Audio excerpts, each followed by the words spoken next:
1857 की क्रांति, देश की आजादी का पहला युद्ध। हालांकि क्रांति को दबा दिया गया, लेकिन अंग्रेज चौकन्ने हो गए।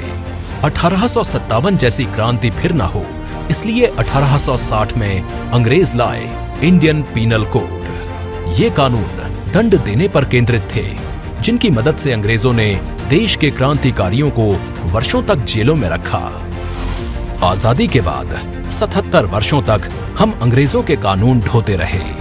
1 जुलाई 2024 माननीय प्रधानमंत्री नरेंद्र मोदी जी के द्वारा शुरुआत हुई नए भारत के नए अध्याय की। दंड संहिता से न्याय संहिता का सफर तय हुआ। लागू हुए नए आपराधिक कानून।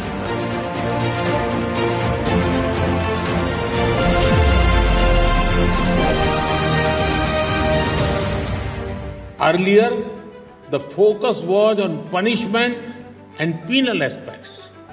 Now, the focus is on encouraging justice.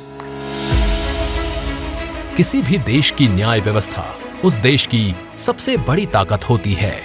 अब देश में इंडियन पीनल कोड के स्थान पर भारतीय न्याय संहिता, इंडियन एविडेंस एक्ट के स्थान पर भारतीय साक्ष्य अधिनियम और सीआरपीसी के स्थान पर भारतीय नागरिक सुरक्षा संहिता प्रभावी है। नए आपराधिक कानूनों में महिलाओं और बच्चों के खिलाफ अपराध से निपटने के लिए 37 धाराएं हैं। उद्देश्य महिलाओं और बच्चों के प्रति अपराधों को रोकना और उन्हें न्याय दिलाना है।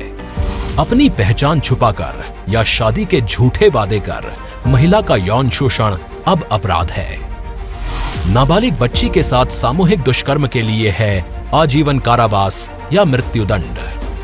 बच्चों को अपराध में शामिल करना अब है एक दंडनीय अपराध।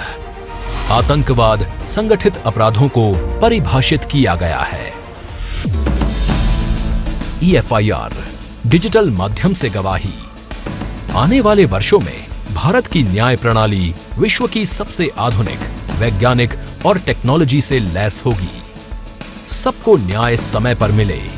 भारत का नागरिक न्याय की आस में अदालतों के चक्कर न लगाता रहे। इसके लिए आपराधिक न्याय प्रणाली में सभी की जवाबदेही तय की गई है।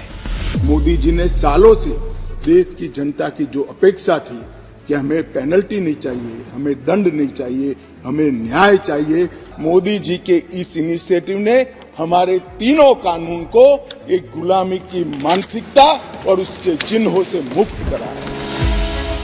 नए आपराधिक कानूनों को सुगमता से लागू करने एवं न्याय प्रक्रियाओं को नागरिक केंद्रित और तकनीकी रूप से सबल बनाने के लिए BPRND, NCRB और NIC के नियमित प्रशिक्षण कार्यक्रम एवं राज्यों के विभिन्न प्रशिक्षण संस्थानों के द्वारा मिलकर 15 अगस्त 2024 तक आपराधिक न्याय प्रणाली के 5 स्तंभों के 9 लाख से अधिक अधिकारियों को नए कानूनों में प्रशिक्षित किया जा चुका है। नए भारत के अपने कानून 1 जुलाई 2024 से प्रभावी।